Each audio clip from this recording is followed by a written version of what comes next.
About the state of the polity, and there are so many things in that basket titled State of the Polity.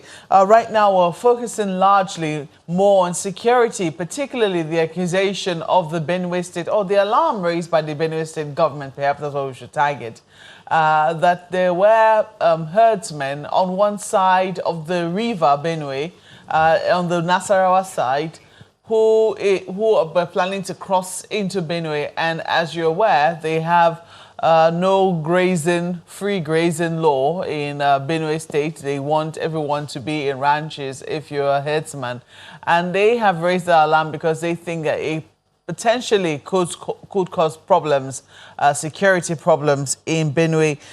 We have with us this morning Zacharys Gundu, who is a professor of archaeology from Nemado Bello University, and he's with us here in our Abuja studio as to, what precisely we should be doing, or why it would seem that so far so good, even though we have heard this alarm for about 2 days now. The security agencies are yet to issue any reaction whatsoever to that particular situation. Prof, you're welcome to the program this morning. Thank you so much. Good morning. Good morning. I'm just wondering, what were your thoughts when you heard that particular, I don't know, alarm is the only word I can think of right now, or should we say alert, yes, being raised by the deputy governor, he's now the acting governor of Benue State, as to what they see could be a potential problem for them in Benue? Well, I was worried too. It's actually not an alarm, it's an alert.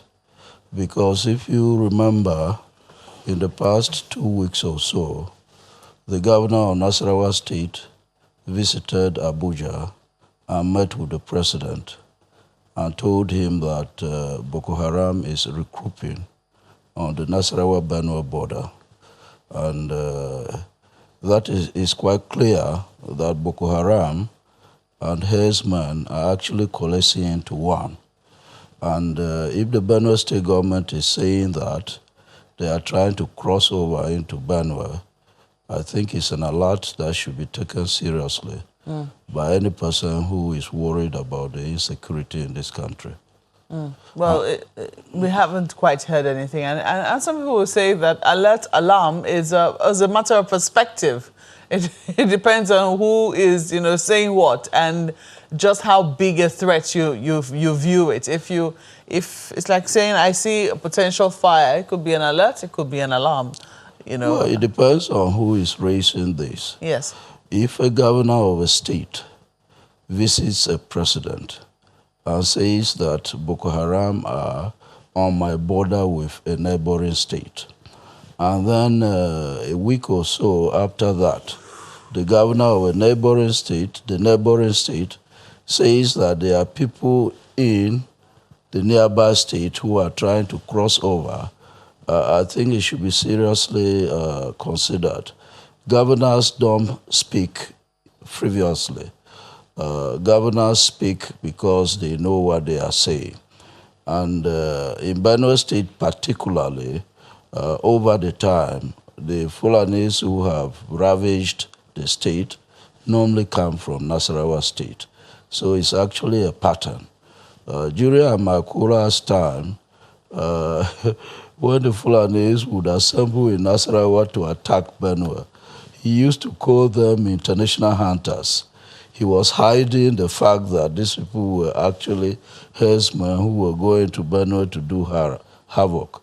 So he would call them international hunters. But I'm trying to say that when governors speak, we should take them seriously because they are not speaking from the streets. And it's about the season. It would seem that every year, at the beginning of the year, when the dry season is getting towards its peak, we begin to see incidences like this, something that could result potentially in loss of lives. So far, so good. We haven't heard any official response. Yes, we heard the governor of Nasarawa State, take his alerts to the president, and he told journalists what he went to tell the president.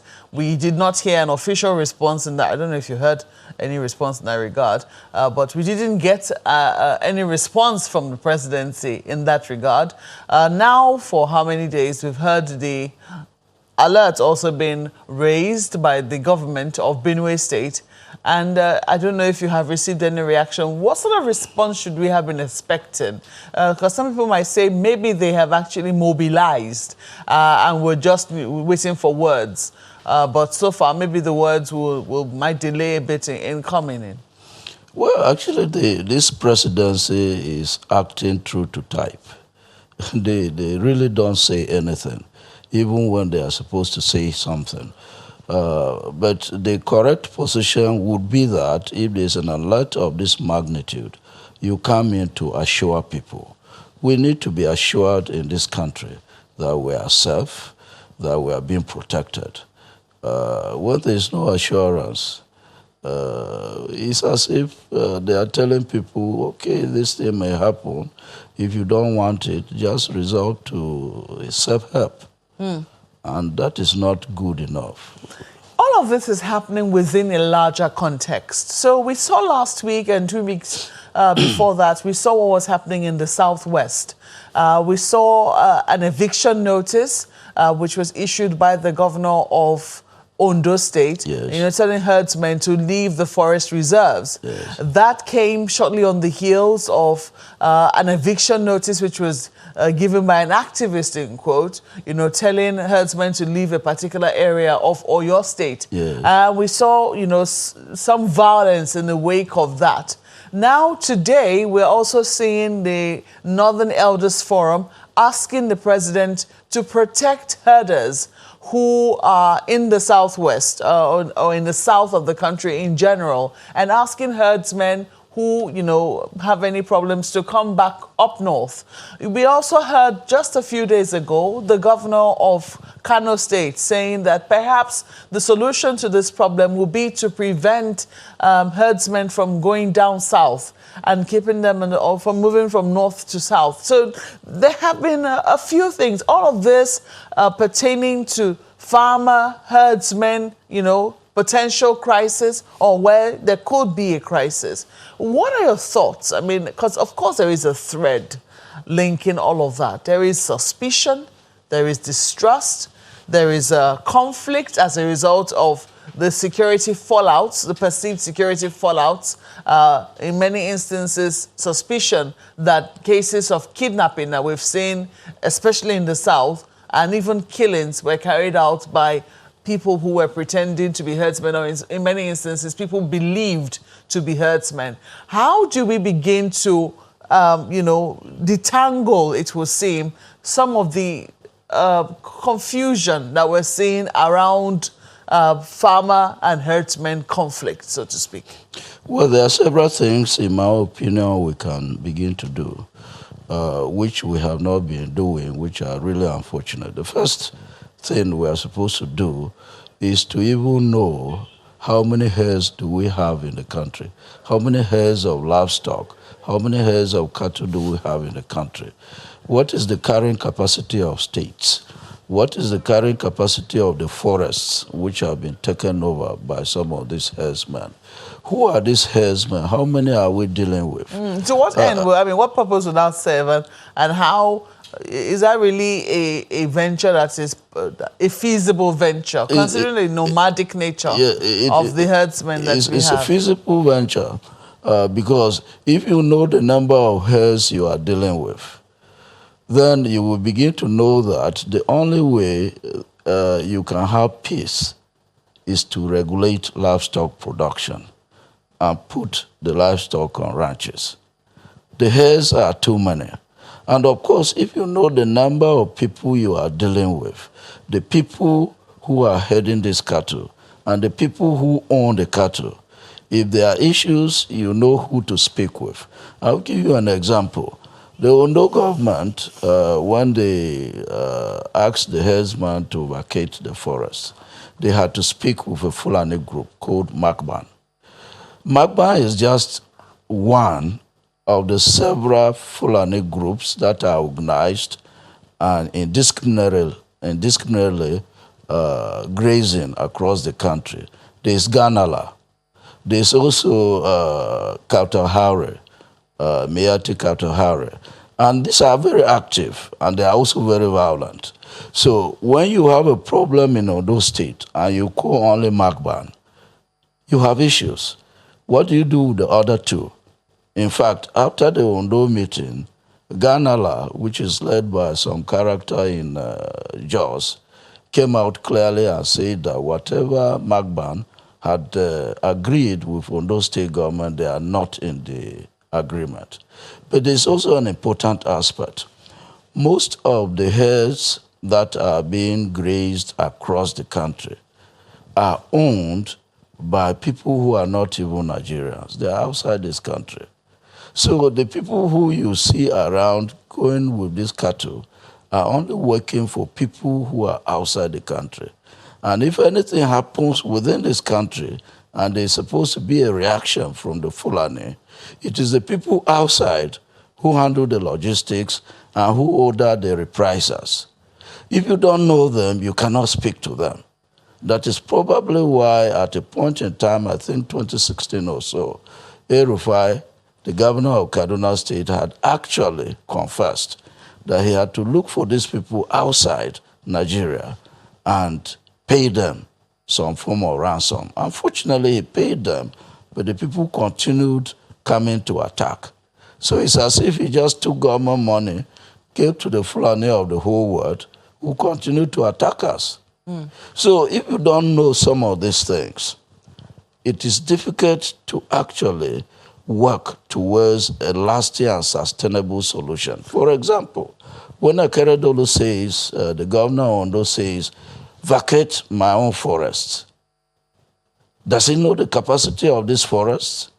Of course, I agree with his own order because these forest reserves were not established as grazing areas.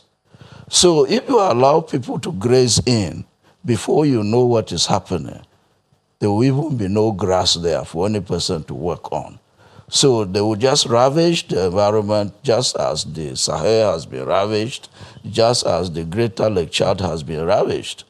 And then we'll go back to square one. So you were proposing solutions. You say, first and foremost, we should register or at least take a population census of the amount of livestock we have. And maybe of the herdsmen. Yes, and who owns these cattle? But when we say that they don't live in, lots of them do not own, the owners don't live here in Nigeria, or they're not Nigerians, isn't that a futile exercise? It's not a futile exercise. El-Rufai already knows some of these people who are outside this country and are grazing in Nigeria.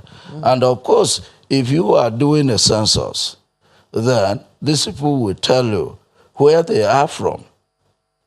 Then you will be able to document. Because the first question I asked you was whether that was a feasible exercise. And one of the reasons I asked is that migration, migration, especially of cattle, usually happens about this time. Yes. When, the pasture is greener down south than up north. Yes. So how do we begin to, do we have to time it in such a way that, we want to capture those who also come into the country from outside the country? Or is it just our own people who are local to Nigeria that we want to capture in such an exercise? I think there are two levels of doing this. It will be difficult, but it can be done. Can we know those who are Nigerians who are grazing within our borders? Can we know that first? Can we also know those who are not Nigerians but are coming in from outside to graze? Of course, that is a very difficult thing because we have about 84 former borders, land borders in Nigeria, just 84. But there are about 1,400 informal land borders, which means that checking people coming in is quite difficult. But if we really value security, if we really value the lives and property of our own citizens, we have to do whatever it takes to protect this country, especially from herdsmen who are coming from outside. Because as far as I'm concerned, we don't owe them any grazing land. We don't owe the Fulani of the whole world any grazing land in this country. Okay, those who are in this country, yes, we do.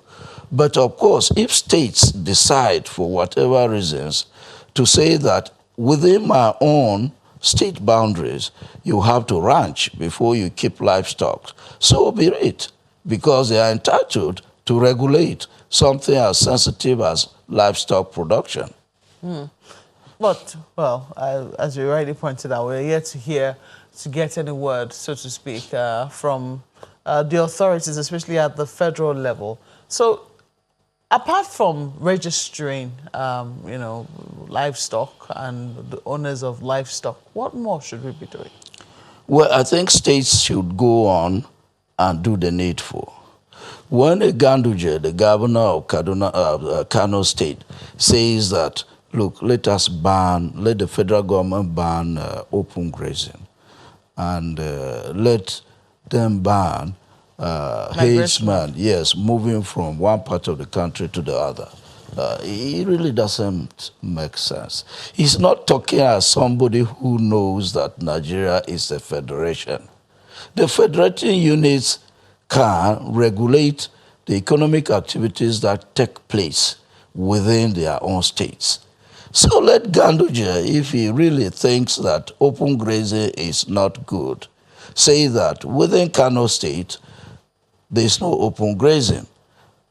And the states that say that they should be open grazing, let every person who wants to graze openly flood there.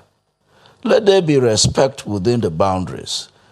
That way we will be running this country very well. But to think that the federal government should be the ones making the law on something that is on the concurrent list really doesn't make sense. Well, he has asked herdsmen in the past to come to Kano State, if they're ejected from other states, that his state was open. But he also identified, that's in the past, he also identified a problem, because according to him, if you to look at that statement extensively, when he talked about the federal government stopping the movement of herders from north to south, he also believes it would help to solve the problem of cattle rustling, which is something that states in the north have had to face. I'm not certain if it's the same problem that we're all dealing with, but there seems to be a general thread of bandits. You talked about Boko Haram lumping up with herdsmen, so to speak, and this has been pointed out by the statement of those who should know, so to speak. However, in the north, we've also seen a problem of banditry, particularly in the northwest of the country. There was a time when the 7 governors of the northwest had to come together to flush out bandits from the forest. Do you think that they wear a different face or they wear a different name when they're in the south of the country? Or are we dealing with the same set of people, but under different names? Let me start from the Ganduje angle. This is a governor who has clearly said that, look, I'm providing some grazing areas for those who want to graze to come in. And no person is taking him seriously. They would rather go and graze in other places. This is heightening the suspicion in people's minds that really it is not about grazing areas. It is just about land grabbing. But I'll stop at that and go back to looking at this phenomena of banditry. But before you do, let us also put it in context.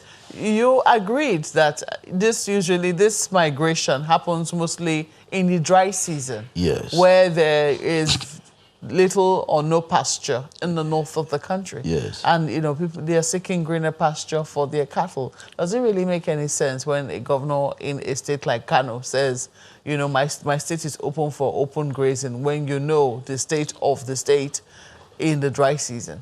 No, well, there are areas of Kano, the areas Ganduje is saying come and graze, are areas that have been properly provided for. There's water, there's pasture. These are forest areas that have been properly provided for. So it makes sense. And it is totally suspicious that the Fulanis... We have that proven? Yes, it is. Go to Kano. Go to Kano. These are areas, you see Kano, the rural areas of the north. If you go to Kano, if you go to Katsina, if you go to parts of Sokoto, these are areas where they develop a lot of big dams. And these dams were supposed to feed into rural areas. There's green pasture for cattle to come in to graze. And people are not taking advantage of this. And because they are not taking advantage of this, people are suspicious, you know. People are suspicious. Why are you not taking advantage of this when you are supposed to be taking advantage of it? There's suspicion. If you have this land in Kano, why are you not grazing in Kano? Why do you want to go and graze in the forest in Ondo State? And of course, if you ravage that forest, it means you are going to spill over into the farms. And you are going to create problems when you spill over. So tell us about banditry. You're about to say something on banditry. I think it's good for Nigerians to know now that the phenomena of Boko Haram, the phenomena of herdsmen, and the phenomena of banditry is coalescing into one at the moment. It's coalescing into one at the moment. And I don't know whether this is deliberate or it is just coincidental. But the truth of the matter is, if you go into any other area, the bandits and the herdsmen and then the Boko Haram are into one. Doesn't it intrigue anybody that Boko Haram that is operating in the northeast would suddenly jump and be on the Nasarawa-Benue border? It should be intriguing. It should be something which the security people should analyze. But for the bandits, it's not so difficult to understand what issues are at play. Much of the banditry you are seeing is actually in the northwest, around Zamfara.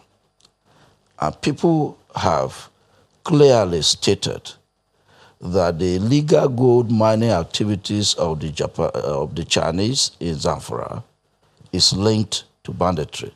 Anywhere where the Chinese are doing something illegal, they try to trigger something that will be unstable so that people will not look at what they are doing clearly. In the Middle Belt, what you have is a different thing altogether. Much of the kidnappings and the banditry that started in the Middle Belt started in Kogi State, in the forests of Kogi State. If they took somebody from the southwest, they will bring them to the forest in Kogi. If it is in the southeast, they will bring it there. If it is in parts of the north, they will bring it there. And the Fulanis were in that forest, in the Kogi forests. So if they came to keep some of the people who were kidnapped, they will keep them with the Fulani. They will be feeding them. They will go out, no person suspects them, they will bring in food. And then when they are supposed to collect ransom, they will collect it for the criminals. But in the end, the criminals will not give them good money. And they knew this.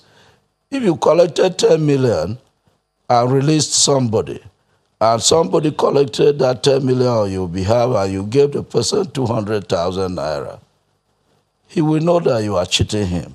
So before you knew what was happening, even the anthropology of the Fulanis themselves supported their coming into banditry, because some of them, they had their cattle rustled.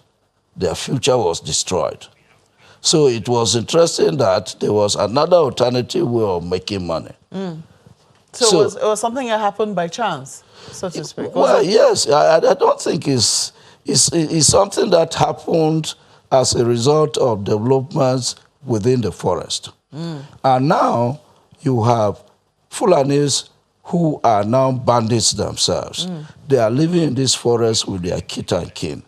And their kith and kin are finding it difficult to fish them out, to betray them in quotes. Well, Prof, it's so sad that we don't have the time to explore this new, trajectory which you were exploring with the explanation you were given. But we have to thank you for sharing your thoughts with us this morning. Thank you so much for coming on Sunrise Daily. Zacharys Gundu is a professor of archaeology at the Ahmadu Bello University in Zaria.